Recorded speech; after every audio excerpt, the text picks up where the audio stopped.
Hey everyone, Miss Fisher here, and today we're going to be reading Rosa by Nikki Giovanni. Now, this book covers topics of the Civil Rights era, so this is a great book to read for Black History Month. So let's get started. Mrs. Parks was having a good day.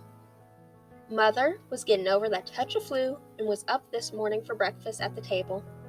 Her husband, Raymond Parks, one of the best barbers in the county, had been asked to take on extra work at the Air Force Base. And the first day of December was always special because you could just feel Christmas in the air.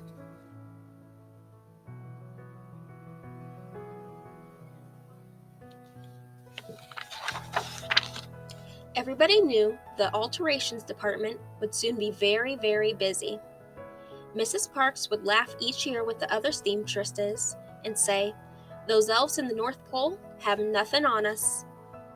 The women of Montgomery, both young and older, would come in with their fancy holiday dresses that needed adjustments, or their Sunday suits and blouses that needed just a touch, a flower or some velvet trimming, or something to make the ladies look festive. Rosa Parks was the best seamstress. The needle and thread flew through her hand like the gold spinning from Rumpelstiltskin's loom. The other seamstresses would tease Rosa Parks and say she used magic. Rosa would laugh. "Not magic, just concentration," she would say.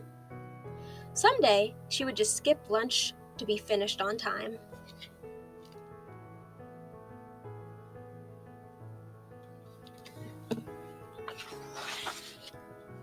This Thursday, they had gotten a bit ahead of their schedule. "Why don't you go home, Rosa?" said the supervisor.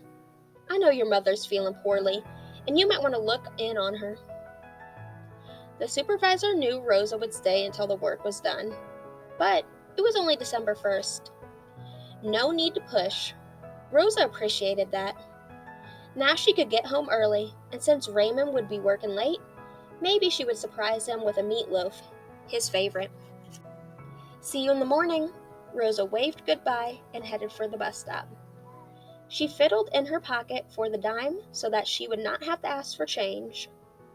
When she stepped up to drop her fare in, she was smiling in anticipation of the nice dinner she would make. As was the evil custom, she then got off the bus and went to the back door to enter the bus from the rear.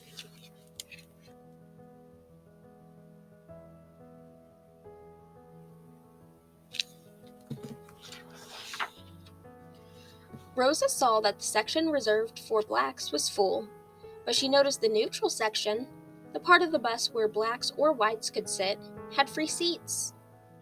The left side of the aisle had 2 seats, and on the right side, a man was sitting next to the window. Rosa decided to sit next to him. She did not remember his name, but she knew his face.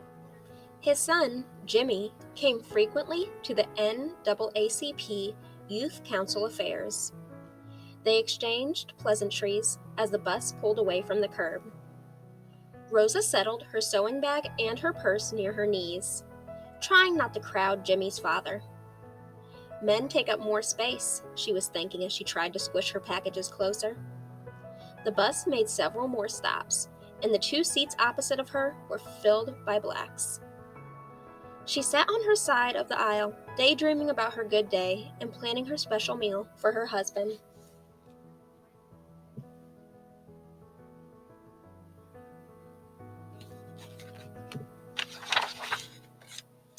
"I said, gimme those seats," the bus driver bellowed. Mrs. Parks looked up in surprise. The 2 men on the opposite side of the aisle were rising to move into the crowded black section.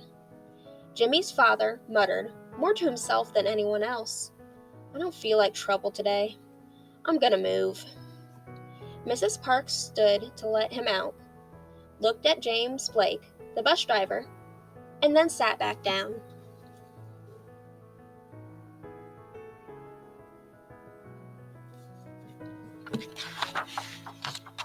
"You better make it easy on yourself," Blake yelled. "Why do you pick on us?" Mrs. Park asked with that quiet strength of hers. "I'm going to call the police," Blake threatened. "Do what you must," Mrs. Parks replied quietly. She was not frightened. She was not going to give in to that which was wrong. Some of the white people were saying aloud, "She ought to be arrested," and "Take her off this bus." Some of the black people, recognizing the potential for ugliness, got off the bus. Others stayed on, saying among themselves, "That is the neutral section. She has a right to be there." Mrs. Parks sat.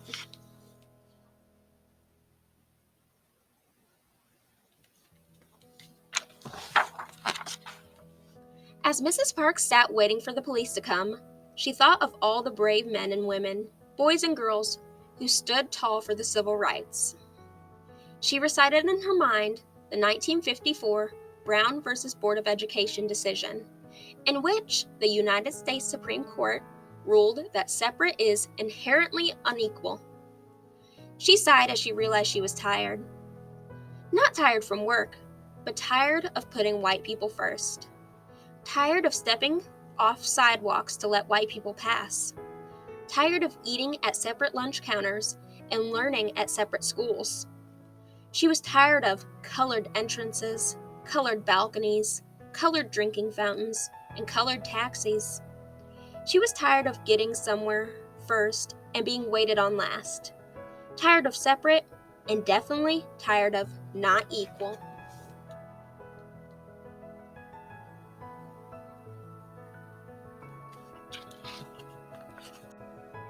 She thought about her mother and her grandmother and knew that they would want her to be strong. She had not sought this moment, but she was ready for it. When the policeman bent down to ask, "Auntie, are you going to move?" all the strength of all the people through all those many years joined in her.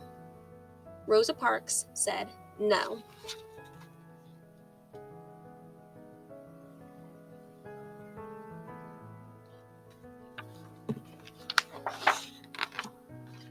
Joanne Robinson was at the Piggly Wiggly when she learned of the arrest.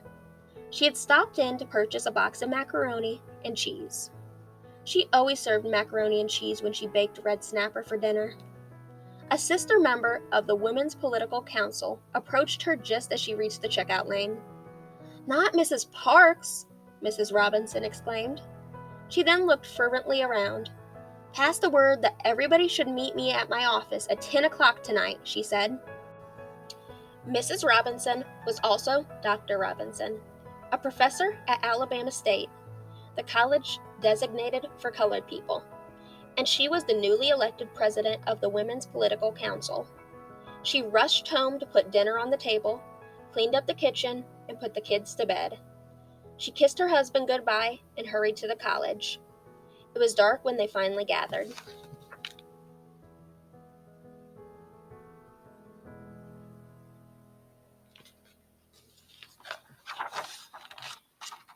The 25 women first held hands in prayer in hopes that they were doing the right thing. After all, they were going to use the stencil maker, printer, and paper of Alabama State without permission.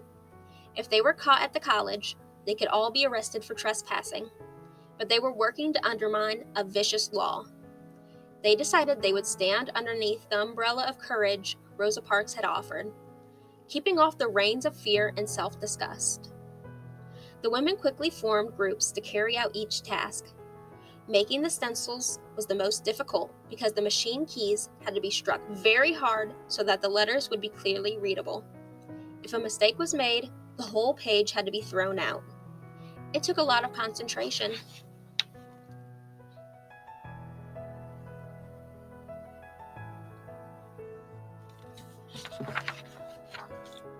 The posters read, "No riders today. Support Mrs. Parks. Stay off the buses. Walk on Monday." The women made enough posters for almost every citizen of color in Montgomery. The next morning, as people read the poster, they remembered the joy they felt when the Supreme Court declared that separate was not equal. They were sure that once the highest court in the land had spoken, they would not be treated so badly. But that was not the case.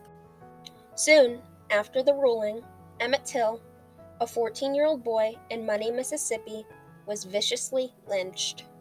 At his funeral, more than 100,000 people mourned with his mother. She left his casket open, saying, "I want the world to see what they did to my boy."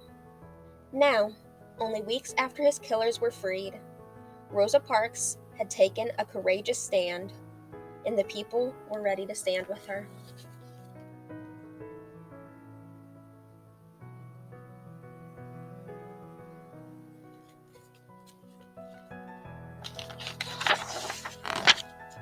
They came together in a great mass meeting: the Women's Political Council, the NAACP, and all the churches. They needed someone to speak for them, to give voice to the injustice. Everyone agreed that the Reverend Martin Luther King Jr. would be ideal. "We will stay off the buses," Dr. King intoned. "We will walk until justice runs down like water and righteousness like a mighty stream."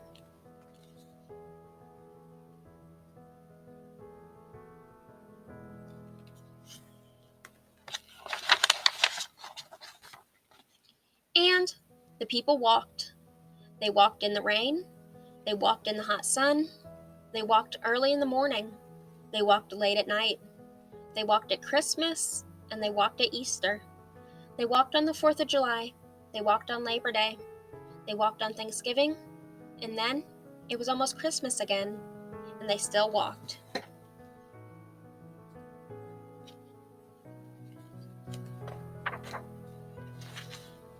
People from all over the United States sent shoes and coats and money so that citizens of Montgomery could walk. Everyone was proud of their nonviolent movement, and the soul that bound the community together would sustain many marches for the years of struggle that were yet to come. On November 13th, 1956, almost a year after the arrest of Rosa Parks, the Supreme Court of the United States ruled that segregation on the buses, like segregation at schools, was illegal. Segregation was wrong. Rosa Parks said no so that the Supreme Court could remind the nation that the Constitution of the United States makes no provisions for second-class citizenship. We are all equal under the law and are entitled to its protection.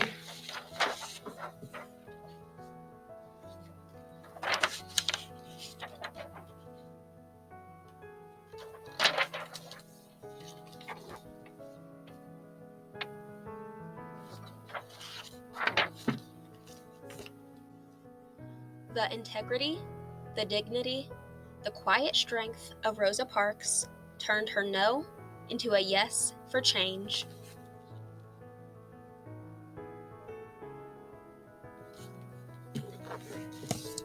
The end.